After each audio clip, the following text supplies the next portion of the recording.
കരിപ്പൂരിലെ സ്വർണ്ണക്കടത്തുമായി ബന്ധപ്പെട്ട പരാമർശത്തിൽ K T. Jaleel MLA വിമർശിച്ച മുസ്ലിം ലീഗ് നേതാവ് കെ.എം. ഷാജി രംഗത്ത് വന്നു.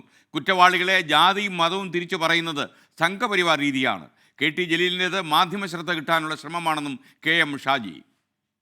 സ്വർണം കടത്തുന്നവർ എന്നതിനപ്പുറത്ത് കുറ്റകൃത്യങ്ങളെ ജാതിയും മതവും വേർതിരിച്ചു പറയുന്ന ഒരു രീതി ആസൂത്രിതമായിട്ട് ഒരു സംഘപരിവാർ അടക്കമുള്ള വർഗീയ ഫാഷിസ്റ്റുകൾ നടത്തുന്ന ഒരു രീതിയാണ്.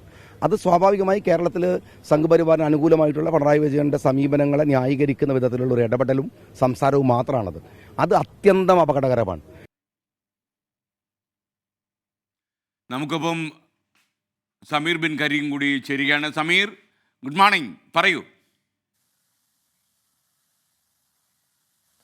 Very good morning SKN. ഇന്നലെയാണ് കെ.ടി. ജലീൽ എം.എൽ.എ ഒരു വിവാദമായ പരാമർശം നടത്തിയത്. അദ്ദേഹം പറഞ്ഞത് കരിപ്പൂർ വിമാനത്താവളത്തിൽ സ്വർണവുമായി പിടിയിലാകുന്ന കുറ്റകൃത്യങ്ങളിൽ ഏർപ്പെടുന്ന ആളുകളിൽ 99% ആളുകളും മുസ്ലിം പേരുള്ളവരാണ് എന്നുള്ള ഒരു പരാമർശമാണ് കെ.ടി. ജലീൽ എം.എൽ.എ ഇന്നലെ ഫേസ്ബുക്കിൽ നടത്തിയത്.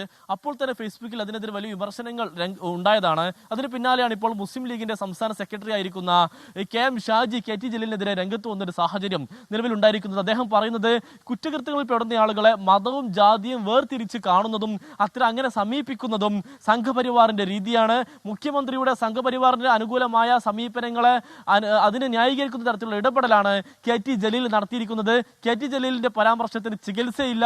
അദ്ദേഹം മാധ്യമ ശ്രദ്ധ നേടാനുള്ള ശ്രമമാണ് ഇപ്പോൾ നടത്തുന്നത് എന്നുള്ള രൂക്ഷമായ വിമർശനമാണ് കെ.എം. ഷാജി ഉന്നയിക്കുന്നത്. ഏതായാലും കെ.ടി. ജലീലിന് ഈ ഒരു പരാമർശത്തിനെതിരെ സ്വാഭാവികമായും കൂടുതൽ വിമർശനങ്ങൾ ഉയരാൻ സാധ്യതയുണ്ട്. പ്രത്യേകിച്ച് മുഖ്യമന്ത്രി തന്നെ ദ ഹിന്ദുവിന് അഭിമുഖം നൽകുകയും അതുതന്നെ വിവാദമാകുകയും ചെയ്ത പശ്ചാത്തലത്തിലാണ് കെ.ടി. ജലീൽ കൂടി ഇത്തരം ഒരു പരാമർശം നടത്തുന്നത്. ഓക്കെ, സമീർ ബിൻ കരീമാണ് വിവരങ്ങളുമായി നമുക്കൊപ്പം ചേർന്ന്.